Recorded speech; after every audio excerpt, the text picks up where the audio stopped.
interested first. You're also talking just you? Yeah. Okay, great, First, amazing. Okay, sure. I can go Because we're first. sitting here already just. Oh, it's fine. It's okay. Yeah. So, buenos días a todas, a todos, a todes. Welcome to the second and last day of this International Uyghur Conference based in the University of Granada this year. I take the opportunity to thank the Uyghur Institute to allowing us to be the basis of this conference this year. It's such an honor and a pleasure to work with you and just spend these couple of days together here. And I also really hope that you're enjoying your stay in Granada despite the weather, I'm sorry.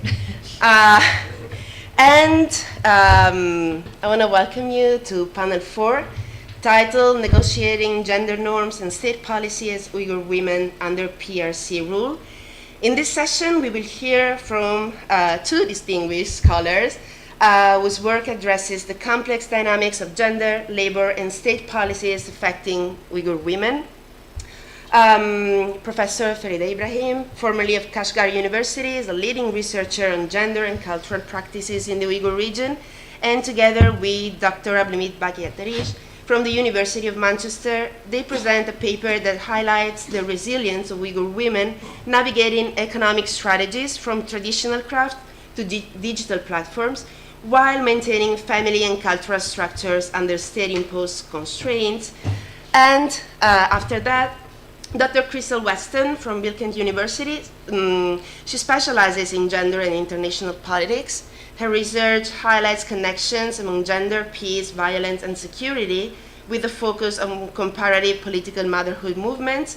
And along with Dr. Murat Ilmaz, a scholar from Kastamonu University, their paper examines the limits of social reproduction theory when applied to Uyghur women. They introduce the concept of political motherhood as a form of resistance challenging both colonial and capitalist system. These scholars in this panel bring a wealth of experience and deep knowledge to this conference.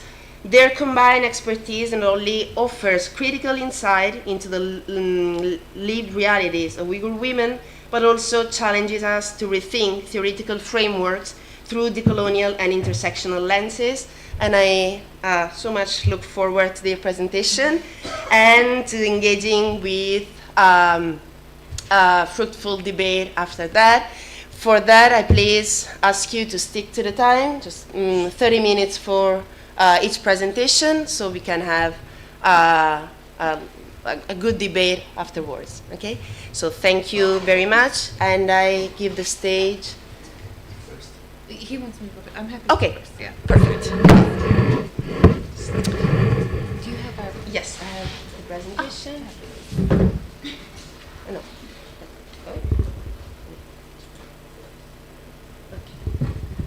And then do I just cursor over? You can use the yes. That? Okay, great, fabulous. Thank you so much. All right, well, welcome. Thank you so much for showing up this early after our fun night last night. This is my first time at this conference. I've had a really wonderful time. Thank you so much for opening up this space to me, someone who's new to Uyghur studies. The conversations that we've had yesterday during, the actual conference events and also during our dinner conversations and during breaks, it's been really, really important. And I think this is such a complex and complicated area because we're dealing with so many different interlocking, overlapping multiple systems that it's a very complicated and fraught kind of issue. So this has been weighing on my mind and thinking about this, but the paper that we're going to present today is a work in progress, and so any feedback is very welcomed. Thank you so much. And I just want to begin by sort of talking about social reproduction theory. So this is coming out of Marxist feminist theorizing and talking about this notion of productive versus non-productive labor, as in reproductive labor, is a fundamentally binary understanding, and we have to understand how social reproduction, this notion of sort of the things that happen within the household, but also other areas that are associated with sort of domestic chores, care work, all those everyday labors that aren't compensated through the market system. And we have to understand that the market system is actually built upon this kind of labor, and yet it's not valued. And it's also highly associated with women's labor in particular. So Marxist feminists have wanted it to be recognized and to try to move beyond this binaryism. And I think that's sort of the point of this entire conference here, right, is we need to move away from male, female, man, woman, cis, trans, heterosexual, homosexual, right? It's all so much more complicated than that, so breaking out of the binary system is really important. And so that's the larger kind of point of this. And then we recently joined a network of people talking about how, because Marxist feminism developed out of the European context, it's very Western focused. A lot of the work on social reproduction is really skewed toward the global north. And so Shirin Rai, she's talking about, and her colleagues are working to pluralize social reproduction theory. And so they're calling it social reproduction approaches. So really thinking specifically about location and how this influences the way that we think about social reproduction, and sort of, you know, rather than starting with quote unquote the West, we start with someplace else. And what does that tell us about social reproduction theory? Where is it lacking? Where can it contribute? How does theory travel? So thinking a lot of people, Edward Said, Pinar Bilgin, who have talked about theory travel, that's some of the thinking that's going behind this. So that's a little bit about, and then I'm not going to focus too much on this because we're all aware of this, but the focus of the paper is looking at the dispossession factor, right? So really emphasizing this anti-capitalist approach and looking at how global capitalism functions in different parts of the world. And I think this is something that I'm still grappling with, and Murad as well, is thinking, you know, there's always this debate, is it capitalism or do we need to be thinking about intersectionality? And so we have talked, I think, quite a bit about intersectionality here, but I don't think they have to be, again, these two binaries. We can find a way of thinking through both of these kinds of frameworks. So this is really bringing together Murat's work on Uyghurs and then my own work thinking about motherhood and this sort of like very essentialized notion of what is motherhood and can we come out of that. And I think in difficult political environments, such as what we have in East Turkestan, right, motherhood can actually be a very subversive thing. It falls under the radar, and I think in our world today, where the far right is on the rise everywhere, there's something that could be very powerful about this kind of organizing using motherhood. It falls under the radar. Women aren't seen as political. We see this in all of our discussions yesterday, this, you know, women take up arms, and then as soon as that's over, it's forgotten, right? And so all of these contributions are sort of regularly missed in history.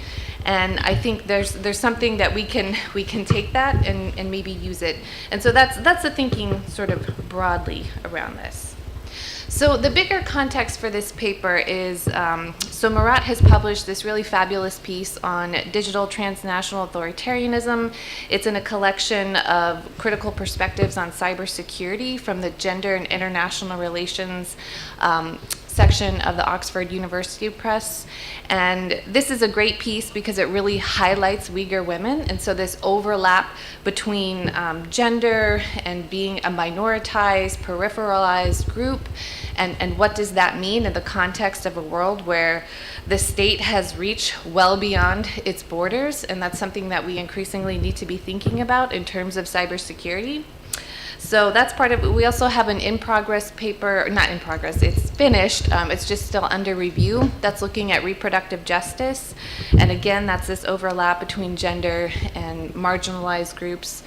And we have interviews hopefully planned for this summer. We've been trying to do them for a while, just difficult. But we want to interview people and ask them about their social reproduction experiences. What is it like? You know, being based in Turkey, we're really primed to talk with people who have more recently arrived.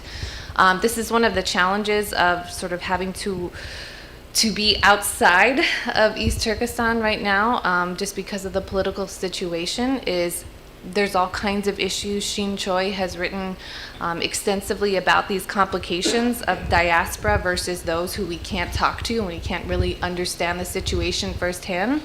But I think we can do these interviews and sort of get people's perspectives about what it's like under these really highly dispossessing kind of experiences where there's extraction, there's essentially there's genocide.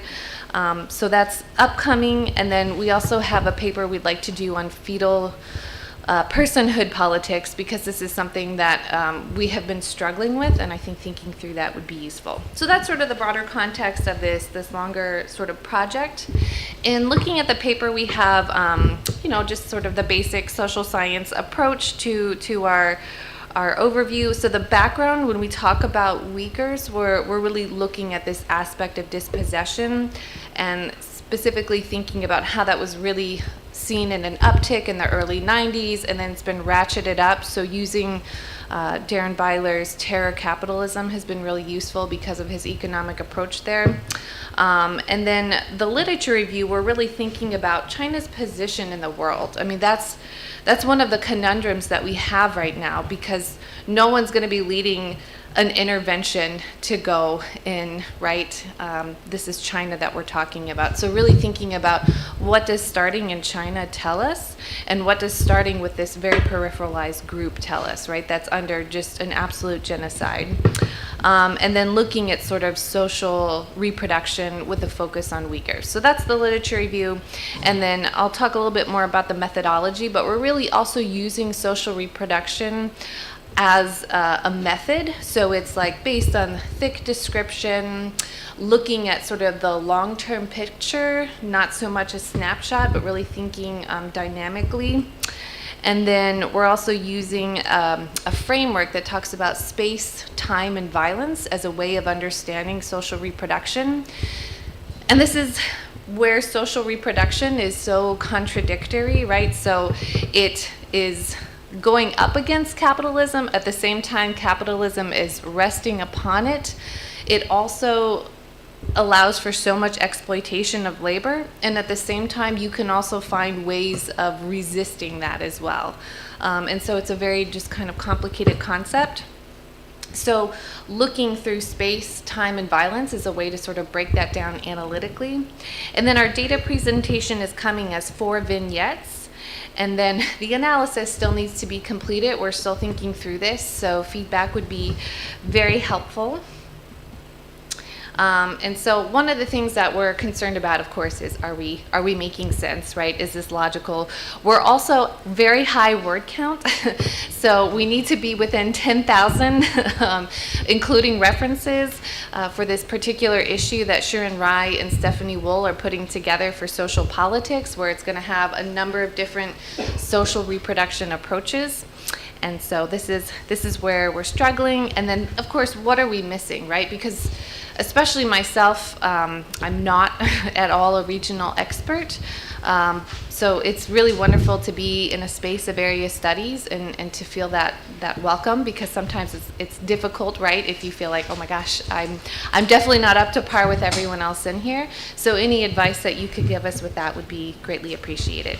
So these are some of the research questions that we're thinking about, and I've been thinking about some other things based on our conversations yesterday that I'll sort of bring in the end. But it's really, how does China's position within the global order impact Uyghur women's contemporary unpaid social reproduction? And then thinking about what do Uyghurs tell us about pluralizing social reproduction approaches. And I think social reproduction theory has something to say, but I also think that Uyghurs have something to offer to social reproduction theory, and I think global politics more generally. So the argument is still in progress. We're still thinking through things, but I think it's really about China's role, and China works really hard, as I'll speak in a moment, to present itself as a non-colonizer, which everyone in this room knows to be inaccurate, but they are definitely doing a lot of work to maintain that image. And I think, well, anyway, I'll talk more about that later. So I think there's this sort of confluence, right, of global capitalism is sort of like at peak stage at the moment, right? Uyghurs play this integral role in forced integral role in sort of upholding so many companies, their labor. And so I think it's a really critical thing to be looking at. And then also thinking about the impacts of what genocidal policy is doing to, this community or these communities, right? So some of the things that I have been thinking about recently as I've been doing reading, and so this isn't in the paper, but one of the things, right, with the sort of global care chain, right? There's been a lot of work on that, and it's this notion that people in underdeveloped countries go to developed countries, and it creates a social reproduction crisis. There's also been some pushback, right? Maybe that's not every case in quote unquote the global South. So there's also this notion that this social reproduction crisis that we're seeing within the West, does it exist to the same extent in all of the global South? Certainly the Philippines, Sri Lanka, these are places that are very highly sending countries. They're certainly facing a different kind of social reproduction crisis. But when we think about someplace like India, Shirin Rai says, well, we're really seeing our coping strategies, right? It's not maybe a crisis. But I think that's what's so important about Uyghurs is it's clearly a crisis. And I would say a crisis more so than anywhere else in the world currently right now in terms of social reproduction and otherwise. But this is all very much complicated by China's global position. It's a great power. It's on the UN Security Council. I mean, this is a huge hindrance. And I think this speaks to the problem with the international system as it currently exists, but we're not going to get out of it. The UN is inept. We know that. They're not resolving any of our current crises at all. It's not a democratic system, clearly as seen by the Security Council. So we have a lot of work to do in terms of what we can do, but I think it's all important to keep that in mind. So the basis of this paper then is starting at this concrete position of Uyghur women. And so social reproduction, it is this notion of anything associated with household work, and this includes subsistence farming. But this notion that it's often been women who performs this labor, and then once the marketization happens, right, this is even devalued further, right, because you're not earning a wage, it's not work. So oftentimes when you ask women, well, what do you do for work? And they'll say, oh, I don't work. But in fact, they're like working around the clock. And if you look at time use surveys and how women are spending their time, they're spending so much time on doing this kind of labor.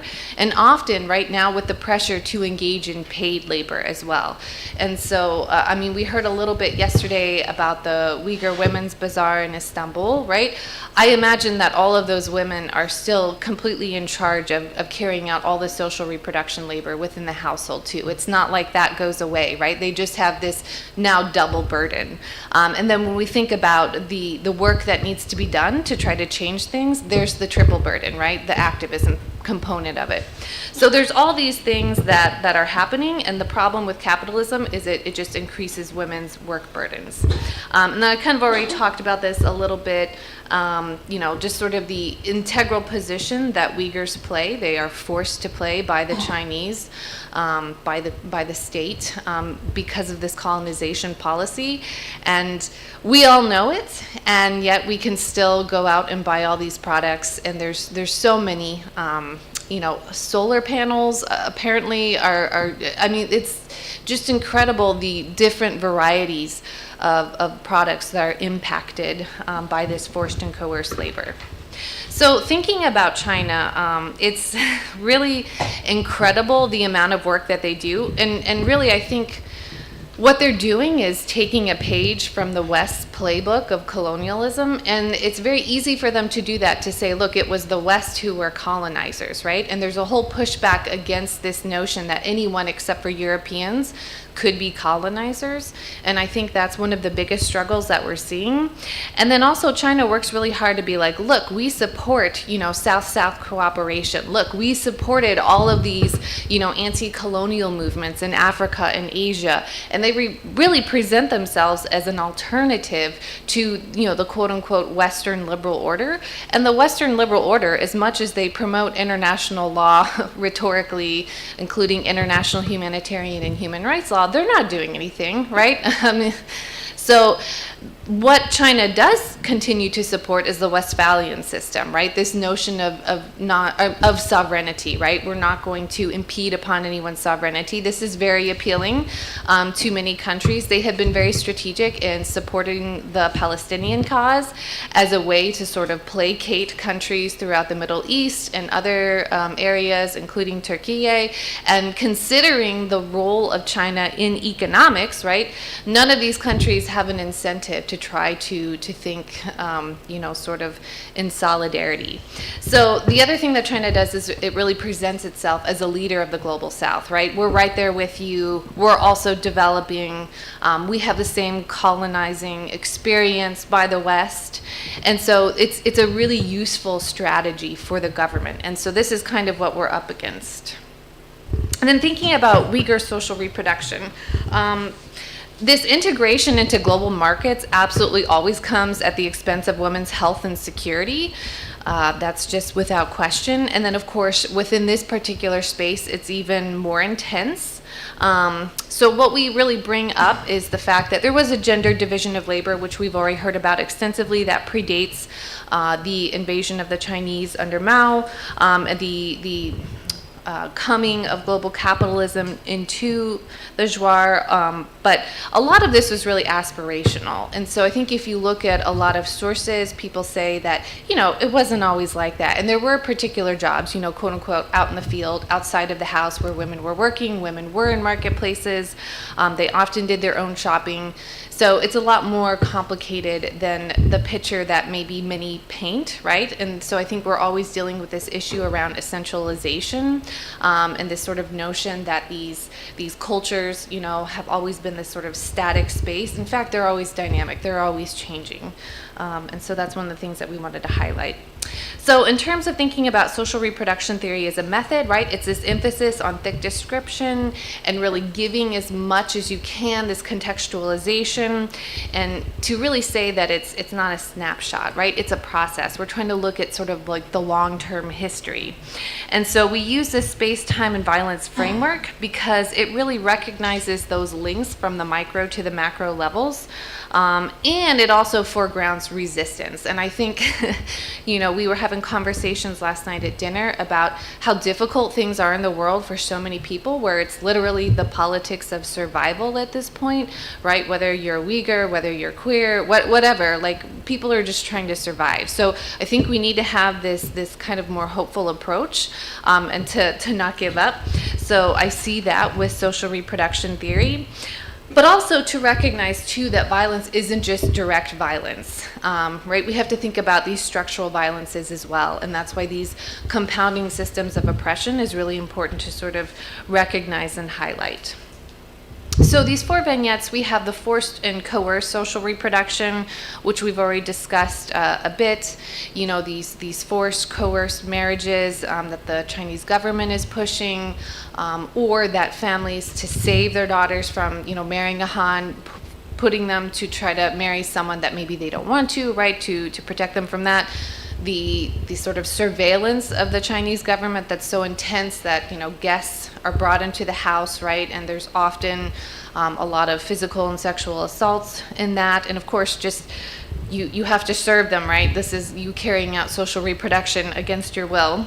And then there's the denied social reproduction, right? You can't dress how you want. You can't decorate your home how you want. You're paranoid about anything. And we really kind of try to problematize, like, what is Uyghur? What is Islamic, right? These are things that are always changing. But nevertheless, right, anything that could be perceived by the government as implicating that, you have to be so careful. And then depletion, right? And so there's been a lot of work on social reproduction as depleting, but I think it goes well beyond depletion in this particular context. But the depletion is really critical to emphasize, right? That this notion that you have to carry out social reproduction within the home, but then you also have to do wage labor. So there has been an uptick of some Uyghur women having to go become domestic workers, less so than young men, but still happening. And then, of course, the social reproduction work being devalued. And there has been, right, this pushback, this rise in conservatism by some Uyghur men, right, and sort of this notion that women need to serve men, right, and this sort of like very binary approach to gender relations. And so that is also very depleting, of course, as well. And then the final aspect is thinking about social reproduction of the everyday as resistance. And I think this is where it gets really complicated, right? Because we can't disentangle the patriarchy from the capitalism, and that's why this is such a conundrum. But I do think that this motherhood as a site of resistance is important to think about, as much as it's also being used by the far right currently to sort of cover up a lot of very intense violence. It's also very subversive. And so I think that this could be a potential space, much more so in the diaspora, I believe. We can't really know for sure, at least at the moment, but I think there's some hope there. So thinking about our analysis, what I've been trying to think about based on our conversations yesterday is thinking about space as colonized, time as colonized, and violence as colonized, or maybe colonizing. Still trying to think through that. But I really do see China as borrowing the Western playbook, but also being able to use the fact that we aren't the West to their advantage. And so that's something that I think is really frustrating and really hard to kind of think about how do we overcome this. And then thinking about also what is the relations, right? Because this is all relational, the core, the periphery, the semi-periphery, right? And so is this just what great power politics is? But I don't think we're gonna be changing the international system anytime soon, right? We're sticking to these borders no matter what. But I do think there's a huge problem with these massive states like China that have huge population, huge ability to be self-sufficient. And so this is all very complicated, but this is sort of where we are at the moment. So thank you.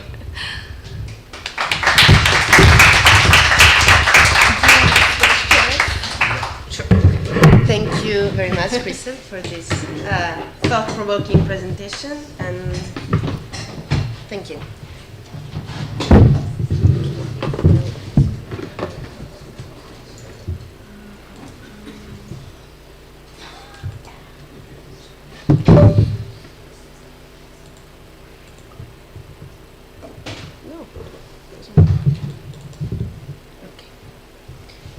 Yes. Hello everyone. Thank you for organizing this conference. And when I saw the call for papers for this conference, I told Farida about the theme, and she decided to make a contribution on money issues related to Uyghur women. And she thought there are a lot of things that we could do on this topic. So, and this is mainly just prepared by Farida. But somehow, just today, she's not feeling well and losing her voice. So I'm just doing on her behalf, okay? This is the role of the net. And initially, we were just planning, just focusing on the Kashgar area. And during the process of preparation, and we decided to expand it to the whole country, like expand to PRC, instead of just focusing on Kashgar region. And throughout history, and Uyghur women have established themselves as basic pillars of families by playing roles in the family as mothers and individuals. However, and their roles extend far beyond the confines of their families. And Uyghur women also act as contributors to the labor force. They work hard together with their husbands in farming, business, and handicraft to provide additional economic value, not only for themselves, but also for their families. So despite various traditional restrictions and societal discrimination still in place, Uyghur women have developed a certain spirit to open opposition to the restrictions and discriminations imposed to them by traditional norms and by various human constraints. So in today's talk, we will just discuss about 10 methods, 10 ways where Uyghur women accelerate their economic empowerment. And our discussion will be based on our living experience in Kashgar and in China. So mainly our data is based on participant observation, just since we cannot go back to China to do field work. And we are going to talk on these 10 areas where just Uyghur women just create economic values, not only for themselves, but also for their families. And the first one is in traditional Uyghur families, men typically hold more authority and power. In the traditional agricultural production, the gender-based division of labor is quite uneven, and men take the outside work, and they are basically responsible for all the management of farm production and providing financial support to the family. And women are generally considered to be responsible for raising children, taking care of cooking, housekeeping, and small-scale hospitality among neighbors. And however, Uyghur women are faced with pressure of life and agricultural workload. So a lot of times they do the same agricultural work as men do in the fields. So there's little difference of gender divided labor in the agricultural farming. And even in ordinary agricultural families, let's move on. The money that Uyghur women have contributed together with their husbands to the household income is mainly spent on expenditure on raising their children. And to financially prepare for the unexpected, and Uyghur women save money in an emergency fund. And women earn extra money by growing vegetables, fruit trees, and some economic crops in separate plots. Often some families, men will allocate certain plots of the field for their wives to grow things for their own needs. So they grow like some vegetables, and they grow some crops, and they also grow some plants that typically attractive to female women, such as growing like osma. You know, osma is a kind of plant that Uyghur women just use the leaves, squeeze, and get out the liquid, and then use as pencil to darken their eyebrows. And those are just only for women to grow. And they also grow some henna, and also grow like alfalfa, like bida cook, like these women. And they grow these things, and they sell them in the market for their own needs. And the money they saved are not only used for their own needs, sometimes they use this money to support their parents and their siblings, and when there's financial difficulties. And sometimes they also use the money for their families when the husbands have got financial difficulties. Next one. And Uyghur women play significant roles in family business, and Uyghur women's contribution to family business is closely tied to the handicrafts that they make from home.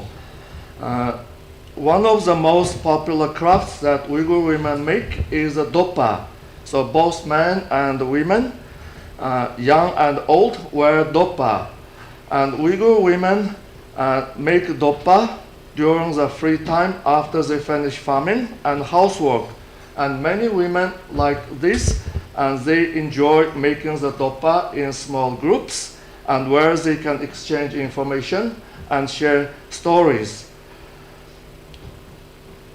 And the process of making the dopa involves collaborative efforts, and because it involves a lot of procedures, and often a craftswoman will just distribute various parts of dopa to a family or group of women in the neighborhood, such as they have certain parts of the dopa to the sides, and certain parts of dopa to the top, and certain parts of dopa for the bottom. And also you need to put inside the papers between the lines, and different procedures were just carried out by different women. And in the end, the craftswoman will just collect all the parts, and then they assemble them into a proper dopa. And then they get paid for their work. And another popular craft that Uyghur women make, next one, are the embroideries. And Uyghurs have immense admiration for vibrant colors that we have seen in the pictures of Uyghur women making dopa. And they like to decorate their houses with multiple patterns of flowers. And one is in making körpe and yotkan, like a sitting mattress, and the duvet. And also they make patterns to the curtains and the table coverings and various embroideries that they make. And sometimes those officially they are made only for their own needs, but if there are some skilled women, they make such crafts, and some people will pay them to make such crafts for their families, because not all people could make körpe and dopa and embroideries. And there has been an increased awareness of the importance of educating daughters among Uyghur parents, and this is especially the case since 1990s. And Uyghur parents began to understand that daughters' lack of education could be a factor in their inability to be financially independent and their lower status in the family. So more young Uyghur girls than boys, particularly those from rural areas, are sent straight to receive higher education after graduating from school. In some universities, there are more female students than males. For instance, in the early first few years of year 2000, and in Kashgar University, about 70% of the students, Uyghur students, were female, and 30% were male.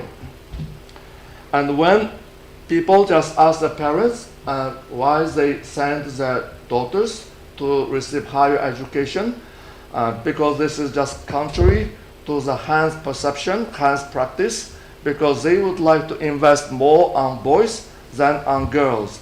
But Uyghurs are just the opposite. And they would say just they would like their daughters to be financially independent from their husband.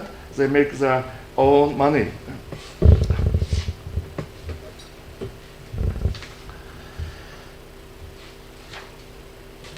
And young Uyghur women, they face various unfair treatment in the job market. And there are some kind of regulations that Uyghur women were not to be given jobs, especially in professional jobs, because they are worried if young Uyghur girls were employed, they would get married very soon, and then they would have children, and then that would affect the job. So a lot of professional jobs are not given to Uyghur females. But many Uyghur female students, graduating students, they like to work, and then they had to take exams for positions.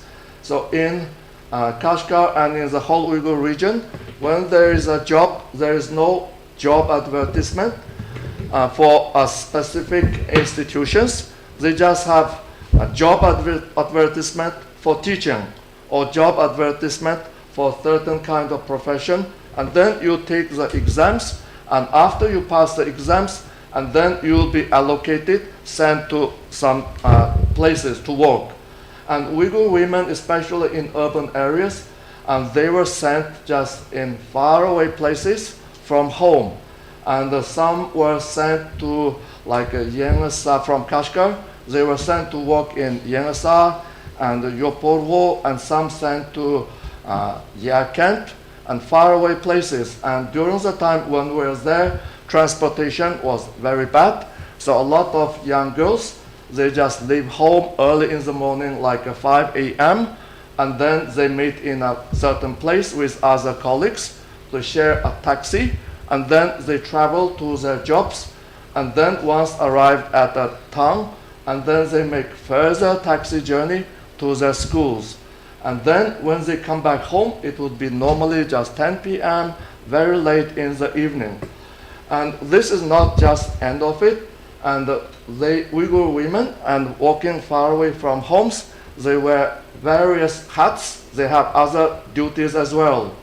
And they were engaged with political indoctrination.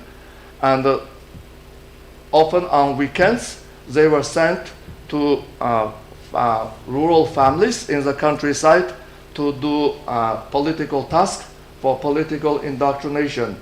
And another task they would do on weekends and even on winter holidays or summer holidays, no holidays at all, and they would just to participate the government's poverty alleviation project. As they go to each families, they spending their own money, they give their own money to the poor families, and for them to buy some kind of sheep or buy some chicken. By doing so, they would get rid of poverty.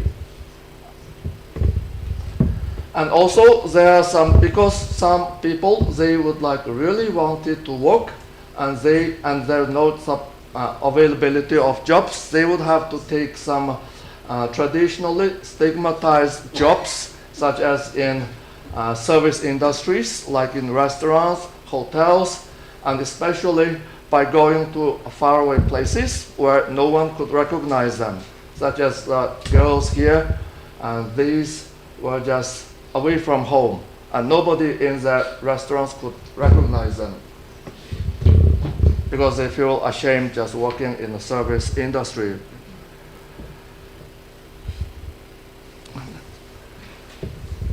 And some Uyghur women have ventured into food services from home by selling ready-cooked meals and prepared ingredients, targeting customers seeking convenience of minimal preparation.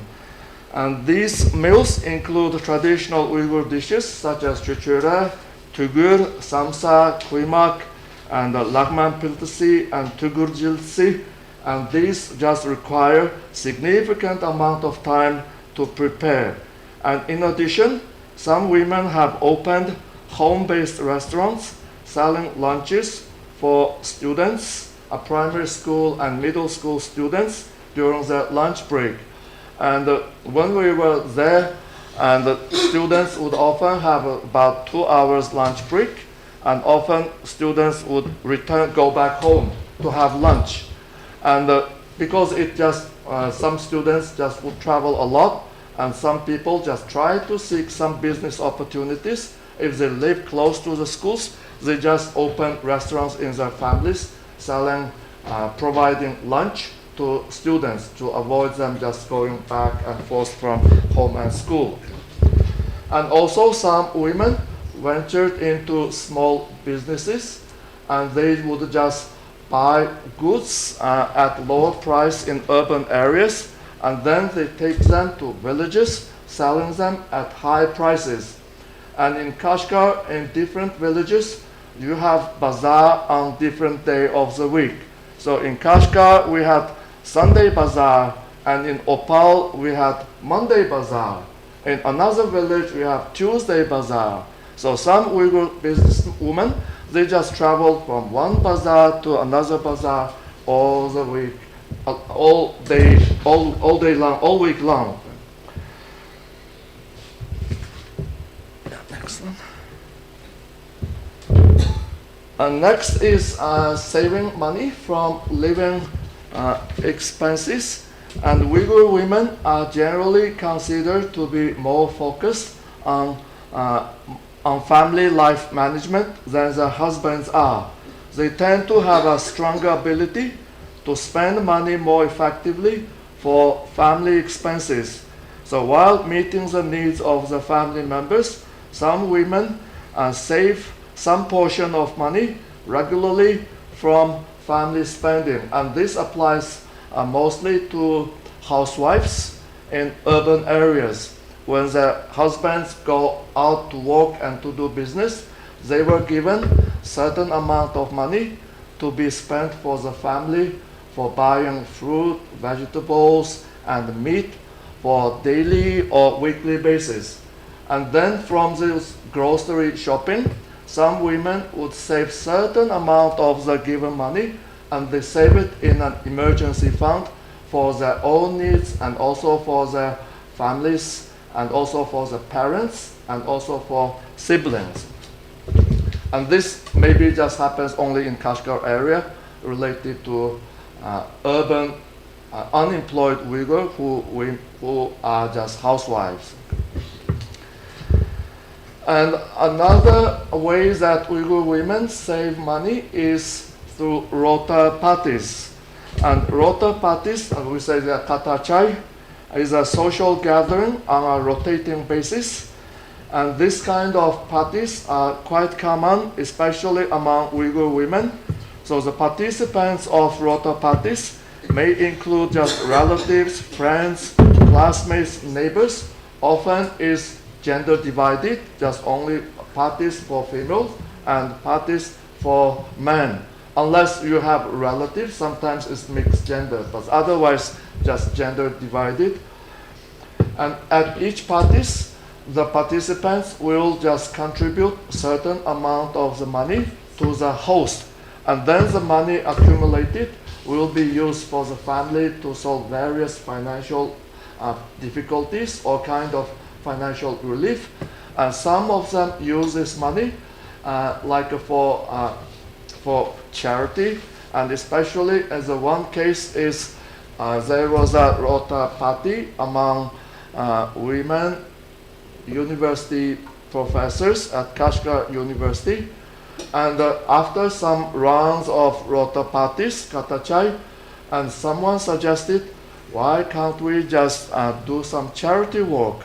So in addition to normal contribution to the rota party, they would donate like a smaller amount of money, each person on each rota party, and then they accumulate, raise this money for charity.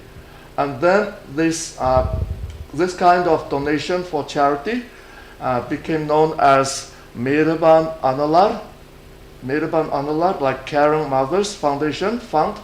And then this just fund became just popular, not only among women, but also spread to men's parties as well.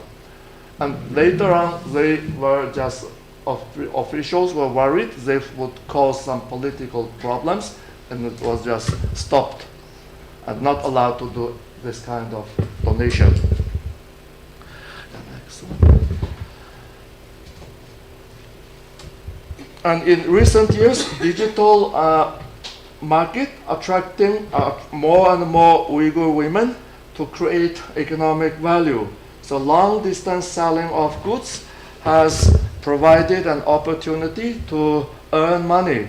So digital communication such as TikTok and WeChat platforms are particularly attractive to certain number of Uyghur women to start online business. And seeing a higher chance of succeeding, more and more Uyghur women have started to do digital business to reach wider customers for direct sales and affiliated marketing and product advertisement. So in this picture, there was a Uyghur woman in the middle. She is doing a broadcasting channel in, I think it is in like a carrots field. Yes. Carrots in the Uyghur region are yellow in color. That's why it's And also in Uzbekistan is yellow in color, not brown.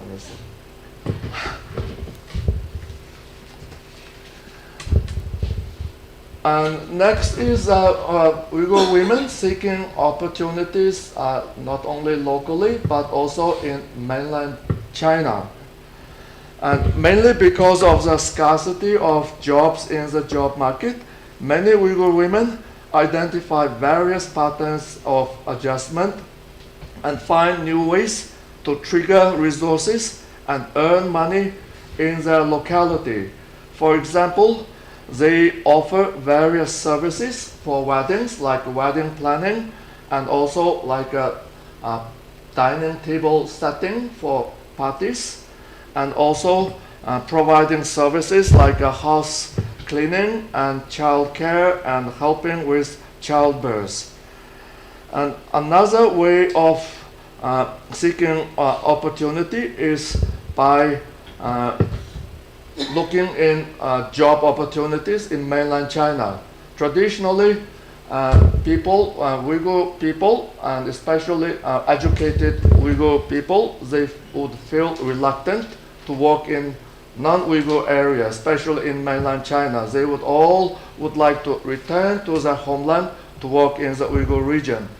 And those we would see working in mainland China, they were just small businessmen running restaurants, and they were selling grapes,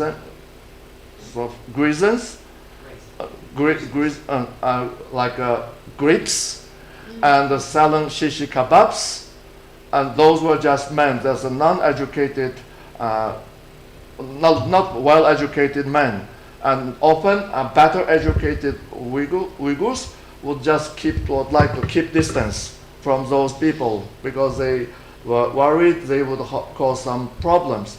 But in recent years, especially after 2009, because of the various restrictions in this region, not only the Han would like to just move out of this region, but also some better educated Uyghurs, they would like to just get out of Xinjiang and find job opportunities in mainland China, especially those who are educated, and some already graduated. They just move out of Xinjiang, and some just stay in their places after their graduation.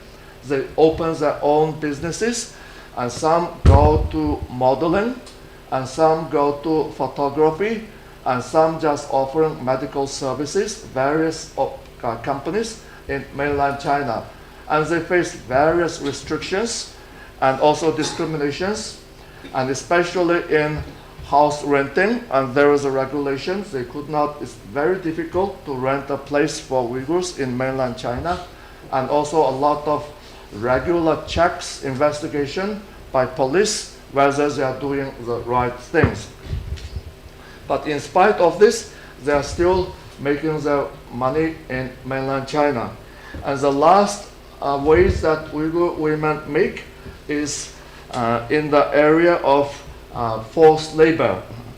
And many young rural Uyghur women are moved from their homes to work in factories under the pretext of providing them with job employment. And Uyghur women are forced to work in the factories where the hand workers refuse to work as the wages are considered too low. And Uyghur farmers are strongly against, especially their parents, against this forced labor, and many try to resist this in various possible ways. And we had relatives in Kashgar, and the young girl and the parents were asked by the local cadres to send their daughters to work in factories. So she just wanted to escape. She didn't want to be involved, so she just came to stay with us, and she said she would like to stay here until the storm is over. And then after a while, and then she had no choice but had to go home to go to the factory in mainland China. And then we had another case in our neighborhood that a young girl was working as a carer in a family, and then she was forced to go to work in the factories. And then their families, one day they received a phone call from this girl, and the girl said she would receive only 800 yuan, 800 to 2,000 a month of salaries, and often the salaries were not given the full payment, and they were just deducted for they said originally they said they don't have to pay rent, and they don't have to pay for other costs, but then when they get the salaries, there are a lot of deductions. They said you have to pay for your rent, you have to pay for electricity and utilities, and in the end they would not get full pay. And in spite of this, some Uyghur women, and they live just hard life, and they save small amount of money, and they manage to send home. And we just conclude that Uyghur women play important role in the creation of economic value for their families and for themselves. And many Uyghur women earn money in various fields, taking advantage of their own skills and unique spirit in the face of traditional restrictions and societal discrimination.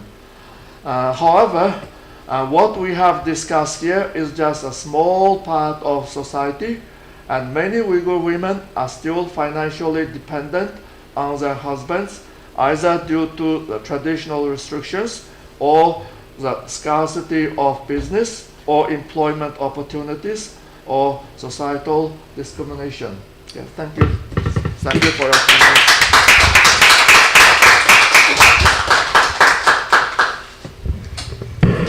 So, first of all, I want to thank the panelists and, of course, the co-authors of the papers for the depth and relevance of your research. Both papers address critical issues at the intersection of gender, economics, and the socio-political dynamics faced by Uyghur women. And they also offer valuable insights into how systemic structures and individual agency interact in highly challenging and complex contexts. As for the first paper that we listened to, it offers an important critique of social reproduction theory, particularly its Eurocentric origin and its limitations when applied to the experiences of Uyghur women in China's socio-political framework. The integration of racialized capitalism into your analysis is particularly compelling and aligns with the broader need to decolonize theoretical frameworks. So it's something that is very important and that I appreciated a lot while reading your paper, right? Among others, one strength I see in this research is how you connect the unpaid reproductive labor and motherhood of Uyghur women with resistance strategies. And there is a term oftentimes used in decolonial studies, which is reexistencia, re-existence. So resisting by existing. And in the case of mothers, that also has an additional layers, because mothers exist and make other people exist by carrying them, right? So these terms applies very well to the analysis of how motherhood is a resistance strategy. Your framing of political motherhood as both a tool of activism and a source of constraint is very thought-provoking. And about the what are we missing part, I don't know if you are missing it, or maybe just some idea that may be useful to continue your research. While reading your paper, I was wondering if your analysis could delve further into the socio-environmental implication of Uyghur women's labor. For example, how does forced urbanization or agricultural exploitation under Chinese state policies intersect with reproductive labor and environmental degradation? How these two elements may intersect could give or analyzing how these two elements intersect could give an additional layer to a very strong and robust argument that you have in your paper. So the question that I wanted to ask you if you could explore more how Uyghur women's strategies for resistance might also challenge or redefine global feminist movements, particularly within decolonial and intersectional frameworks. And about the second paper, I find it a rich exploration of how Uyghur women create economic value across various domains despite systemic barriers.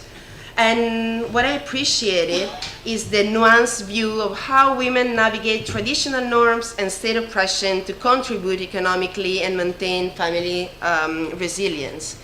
A significant strength of your work is its detailed documentation of diverse economic strategies, and we analyzed 10 in the presentation, from handicraft to online businesses, and the emphasis of women's agency in such oppressive conditions is both inspiring and critical, right? And the question that arose by reading the paper and hearing you now, you discussed the transition from traditional handicrafts to digital platforms, and how do you see this shift impact the preservation of Uyghur cultural heritage, particularly in the face of state surveillance? In preservation of traditional cultures through digital business, and Uyghur women would have to follow the strict guidelines set by the state. So certain cultural elements could be just disseminated, but most of the part is not allowed, such as wearing doppa, and we discussed yesterday, and wearing atlas dress, it is allowed. But not all of them can be just be used in the digital business. Such as the picture we have seen in the field where the Uyghur women were doing broadcasting. She was not wearing any Uyghur clothes, and she was just wearing just normal dress, no different to the Han, because I think she is just mainly just not only targeting the customers, not only the Uyghurs, but also the Han and broader, and even some customers from perhaps in mainland China, and also with some Han Chinese by her side as well. Maybe she is just watching or giving guidance, or maybe she is helping her, and we don't know that. Often in each village, there are some, we know we have like a homestay of officials, but there is also village stay of officials. They stay there since 2014. Since 2014, yeah. Each village, there are a group of officials sent, and in addition to this, there is homestay later on after 2017, and they will just guide the various activities of the Uyghur families, and more they would say this is their task is to help the Uyghur farmers to get rid of poverty. But a lot of Western scholars, they would say they were just mainly doing out data collection for security purposes. And because of this, and a lot of times Uyghur were not just able to just to practice or just to disseminate any just cultural elements, and only the certain elements of cultural characteristics that were allowed by the government, they could do that. Otherwise, they wouldn't do it. Thank you. Do you want me to respond to the question? If you want. I think it's a great question. We need to. If you want to use that micro, you can just. Sorry. Yeah, I think that's a lovely question. Thank you so much for your comments. This is really helpful. One of the things that we were struggling with is we initially presented this paper at a workshop in March, and we had really highlighted racialized capitalism, and they were like, you have too much going on, like cut it down. So, but I thought, the latest work in social reproduction theory is really emphasizing you have to have this racialized aspect, this intersectional approach. And so I feel like we have it in there still, but it's not as prominent as perhaps it once was. But I think it's a really critical framework, particularly thinking about Uyghurs, right? Because they are so integral. Like, it feels like the linchpin right now holding up global capitalism is this forced Uyghur labor, because it's just everywhere, right? How do you get a product that you feel like is not tainted, right? It's because of China's role, economically. So I think that's so wonderful, and I love this notion. This is actually our next project. Is what we want to do interviews on, is thinking about the level of extractivism in terms of resources and how it's just fundamentally changing the environment, and how women are more impacted by this extractivism on top of climate change. Women and other sort of vulnerable people are much more vulnerable to those, bear the burden of that. So, and that's something I think that we can integrate into this paper, maybe not go into fully, but I would like to do that. So thank you for that. And then your question about how does this redefine global feminist and decolonial frameworks, approaches, and movements? I think that is such a fabulous question, because I think there has been some resurgence in Marxist feminist theorizing. One would think it would have happened, closer to sort of the 2008 financial crisis. It's coming along, but I think it's still so Eurocentric. So I think that this sort of decolonialism needs to be emphasized, and I think the racialized capitalism is really where that is so key. And so it's excellent that social reproduction theory is trying to better integrate this, and people like Shireen Rai, who are doing this work and saying we have to start outside of the West, right? What does it look like, right? So I think that is so critical in thinking about a social reproduction crisis. I don't think it's worse anywhere in the world than among Uyghurs in China currently. So thank you for that, and we'll give that more thought, but that is excellent. Thank you. Now, Jim? Instrument, can you give it to me, please? Thank you.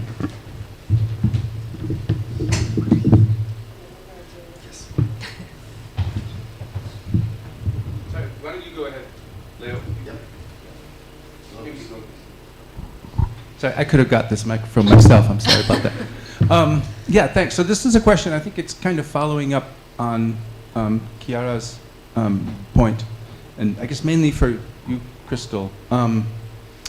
So from what you were saying about this paper that's in progress, you want to use the Uyghurs to tell us something more about social reproduction theory, and you want to use social reproduction theory to tell us something more about the Uyghurs, right? Mm-hmm.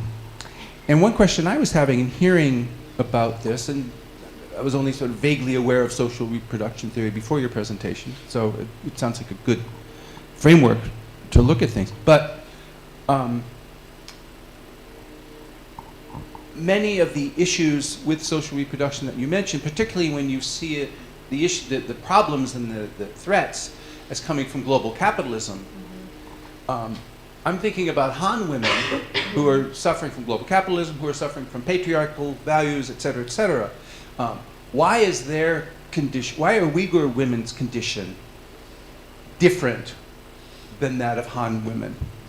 And this is a question that actually comes up a lot with all sorts of things. Like, oh, religion's repressed for everybody in China, so why are you worrying about the Uyghur, right? This kind of thing, right? Obviously it's different, and this is the maybe racialized part, this is the colonialism. So as you do your analysis of the vignettes, and this is something I'm always thinking about, why was the Cultural Revolution why was collectivization colonial in the Uyghur region and something else in the rest of China? Why was the Great Leap Forward or the Great Famine, et cetera, whatever thing you're talking about, what is the difference in this colonial environment? And there definitely are differences, but they're not talked about in the existing literature as such, right? So everybody suffers under Chinese communist misrule and human rights abuses, but there is a colonial difference. So that's what I'd love to see when I get to read the paper. No, that's great. This is excellent. This is what we really want to highlight. And the feedback we have received too has been like, can you talk more about Han women and the differences? The problem we're having is just the word count thing. So I'm not saying talk more about Han women, but I'm saying, but think about those it, yeah. areas in which it is different. And I'm sure there's existing literature on Han women that you can just reference. Yes, and Yeah. so thank you But for why that. is it different Why from? is it different? Yeah. Thank you very much for that.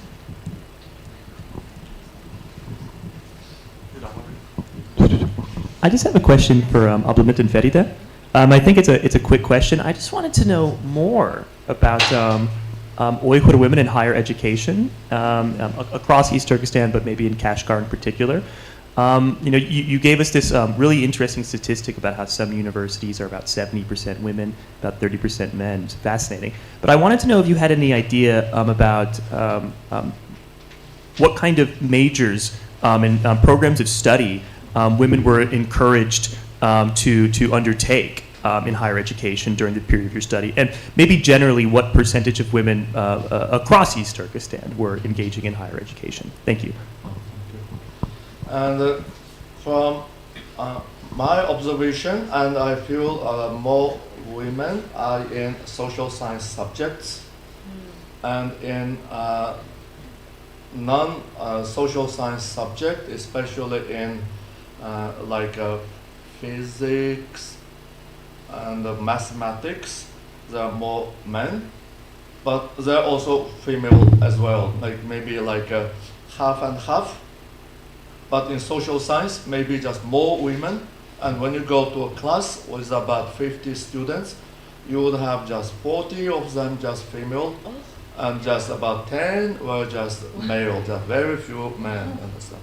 Especially in literature and languages, just more female. And history, and also when you go to chemistry, there are also more females. They are in biology and the lab tasks, and they're more females than men. Yes. Is that okay? Yeah, great. Yes, thank you. Yeah, thank you both for your presentations. I have a question for Crystal. Very quick question. I don't know if I have missed something, but the title of non-colonizing, in non-colonizing China, I did not understand why it's non-colonizing China and where is non-colonizing China. Are you talking about the Uyghur region or other Uyghur women working in other parts of Uyghur women in other parts of China? I did not understand that. So we include all of that, and the way that we're using non-colonizing is the rhetoric that China projects, right? And how it strategically tries to say that it's a non-colonizer. We fundamentally analyze this as colonization. China's perception. This is the image that it's projecting at the global level. Yes. Just making sure.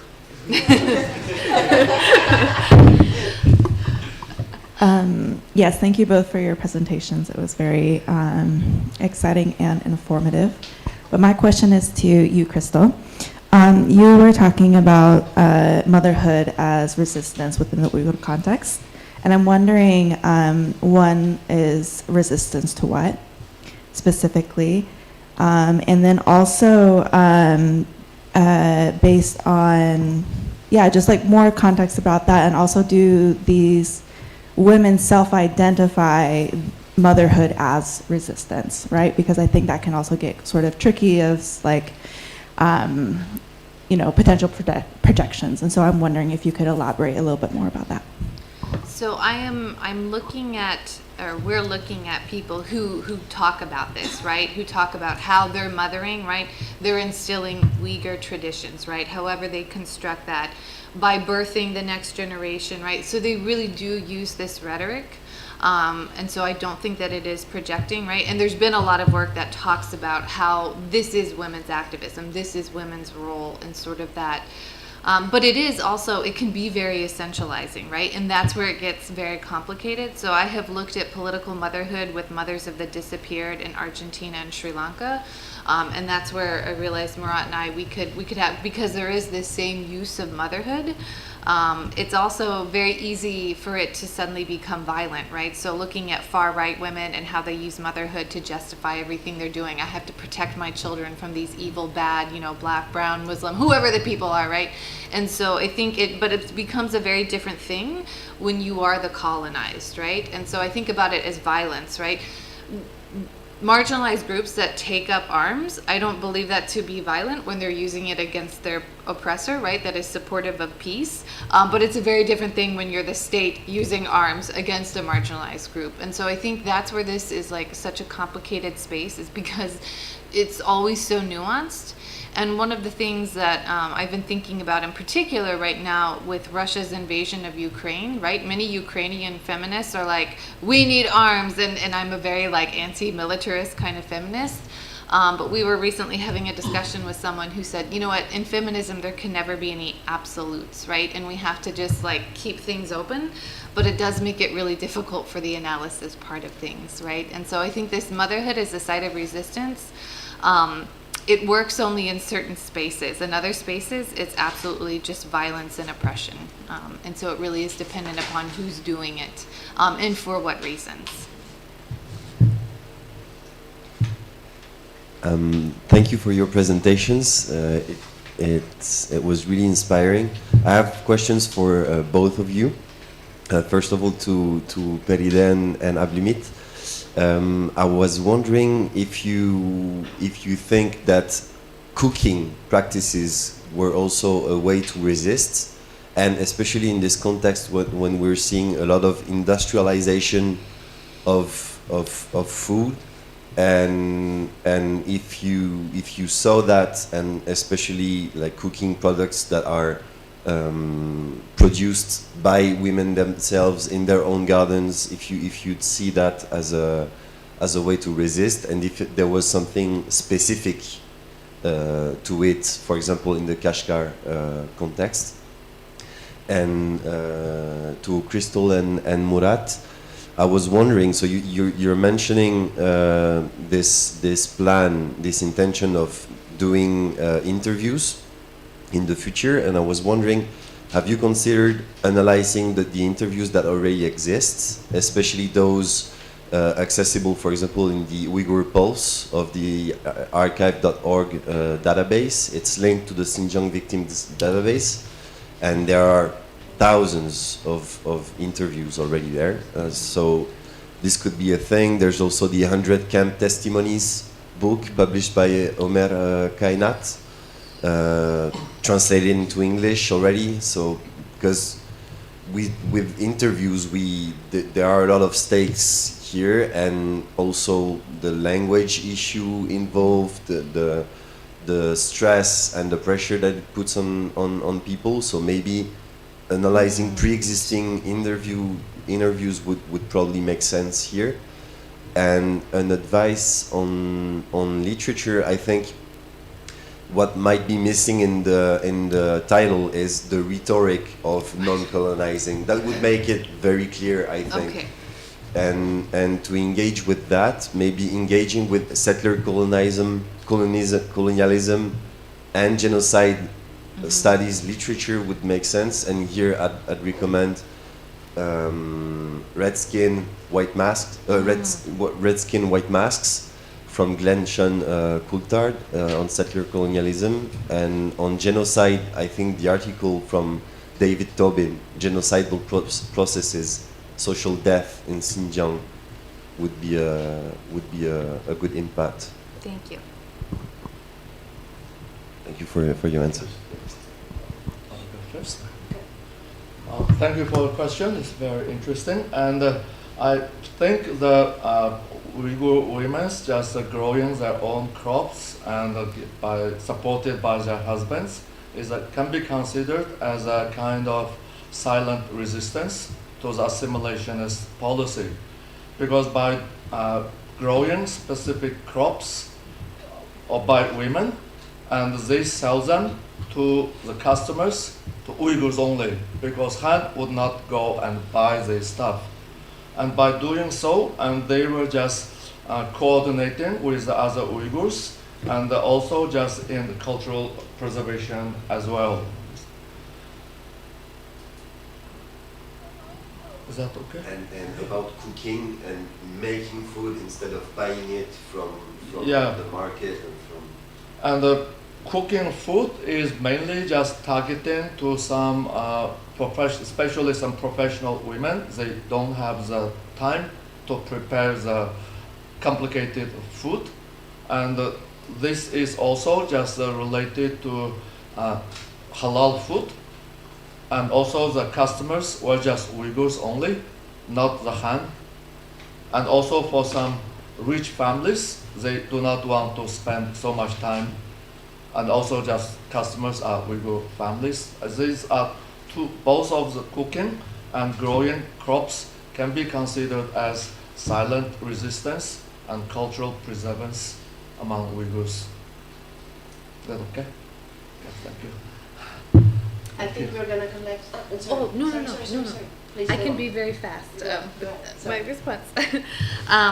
So I'll just briefly say that we appreciate, the suggestions. Thank you very much. And actually, we have used previous testimonies from the Uyghur Tribunal for another paper where we were looking at forced abortion, forced use of contraceptives, and it was for those kinds of ethical considerations.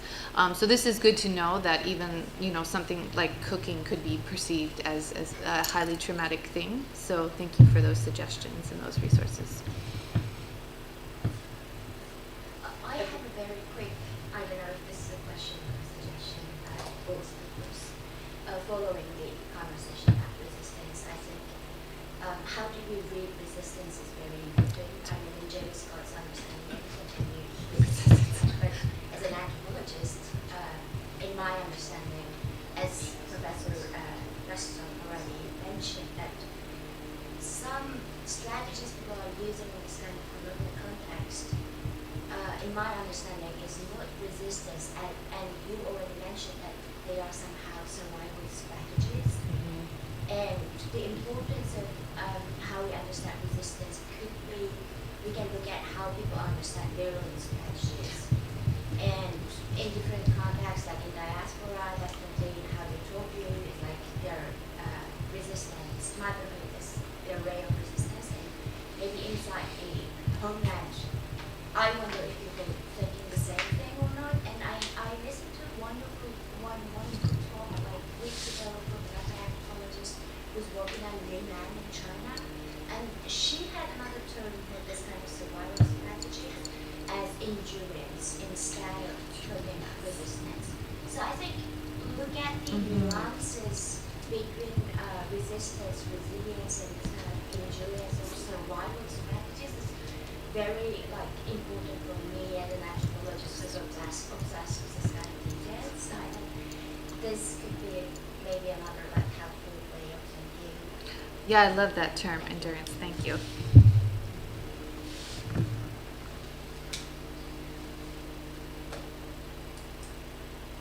If there are no further questions, I think one further question. One thing is a methodological thing. I just want to punctualize that I don't know where you're going to publish your paper, or in a political science journal or a sociology journal, but I also have that problem related to Xinjiang victim database that is not validated by an academic organ or a university, so it's so easily to be rejected by using that. Thank you. Yeah. It's a pity, but it's how academic world works.